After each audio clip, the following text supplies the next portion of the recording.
एक मुस्लिम बादशाह हुआ। उसके पास एक महमूद नाम का गुलाम था। कहने को गुलाम था, बादशाह को बड़ा ही प्रिय था। वह उसे अपने मित्र की तरह समझता था। हर जगह उसे साथ ले जाता, यहाँ तक कि अपने कमरे में भी उसे साथ सुलाता था। और वह गुलाम भी बहुत वफादार था, राजा के लिए पूरी तरह समर्पित था। एक दिन बादशाह अपने दल बल के साथ जंगल की सैर को गए। घूमते घूमते वे दोनों बहुत आगे निकल गए। सारी सेना पीछे छूट गई, रास्ता भटक गए। चलते चलते दोपहर हो गई। अब दोनों को भूख लगने लगी। उस जंगल में कोई भी वृक्ष फल वाला नहीं था। बड़ी मुश्किल से एक वृक्ष मिला जिस पर केवल एक ही फल था। फल तोड़ा गया। राजा ने एक कली काट करके महमूद को दी। महमूद ने वह कली खाई। जब तक राजा दूसरी कली काटता है तब तक महमूद मांगता है कि एक कली और दे दो। राजा को आश्चर्य होता है कि इसने आज तक कभी कुछ भी नहीं मांगा। कितना भी स्वादिष्ट भोजन क्या ना हो, कोई भी सामग्री हो, मांगता नहीं है। आज पहली बार ये मांग रहा है तो आश्चर्य है कि यह फल कैसा स्वादिष्ट होगा। राजा की जिज्ञासा और बढ़ गई। फिर क्या होता है कि राजा उसे दूसरी कली दे देता है। वह झट से वह भी खा लेता है। जब तक बादशाह तीसरी कली काटता है वह फिर मांगने लगता है। अब राजा कहता है ये तो हद हो गई, मैं भी भूखा हूँ, मैंने भी कुछ नहीं खाया, मुझे भी जिज्ञासा है कि ऐसी क्या मधुरता है इस फल में कि जो तू मांगे ही चला जा रहा है। लेकिन वह तो जिद पर अड़ गया। बादशाह बहुत प्रेम रखता था, उसने तीसरी कली भी दे दी। अब बस एक ही कली बाकी बची थी। जैसे ही बादशाह खाने को हुआ वह फिर मांगने लगा। यहाँ तक उसकी जिद बढ़ी कि उसने हाथ से ही छीन लिया। अब बादशाह थोड़ा सा नाराज होता है, चिल्लाकर बोलता है कि हद हो गई, ये तो मैं भी भूखा हूँ, मुझे भी जिज्ञासा है खाने की और तू जिद पर जिद किए जा रहा है।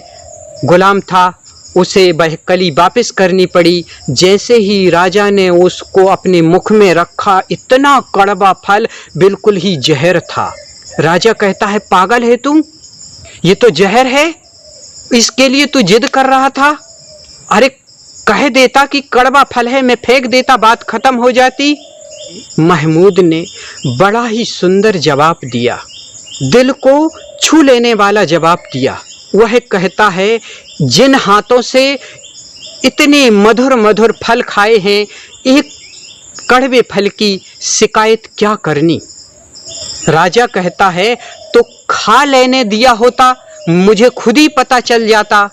इस पर जो उसने महमूद ने जवाब दिया, राजा की आंखें भर आती हैं। उसने जवाब दिया कि यह भी तो एक शिकायत करने का ही दूसरा ढंग हो गया। ना मुख से ना कहा सही, खाने दिया कि खा के देख लो, पता चल जाएगा कि कैसा कड़वा फल दे रहे हो तुम मुझे खाने को। तो यह भी तो शिकायत ही हो गई। राजा की आंखों में आंसू आ जाते हैं। उस दिन राजा के हृदय में, राजा के दिल में उसके लिए जो जगह बन जाती है वह राजा ही जानता है। उस महमूद अपने गुलाम को, अपने सेवक को गले से लगा लेता है। दोस्तों, यह बात ध्यान रखने जैसी है, वो दो शब्द ध्यान रखने जैसे हैं कि जिन हाथों से इतने मधुर फल खाए हैं, एक कड़वे फल की शिकायत क्या करनी। दोस्तों, आपकी पत्नी खाना बनाती है, जरा सा नमक ज़्यादा हो जाए, जरा सा नमक कम हो जाए तो आप थाली उठाकर फेंक देते हैं। महमूद क्या कह रहा है? वो कह रहा है जिन हाथों से इतने मधुर फल खाए हैं, मधुर पकवान खाए हैं, एक कड़वे फल की क्या शिकायत करनी। और वो शिकायत ही नहीं करता, उसके दिल में गहरे से गहरे में भी निंदा का भाव नहीं है। ना मुख से बोलता है, ना उसे खाने ही देता है।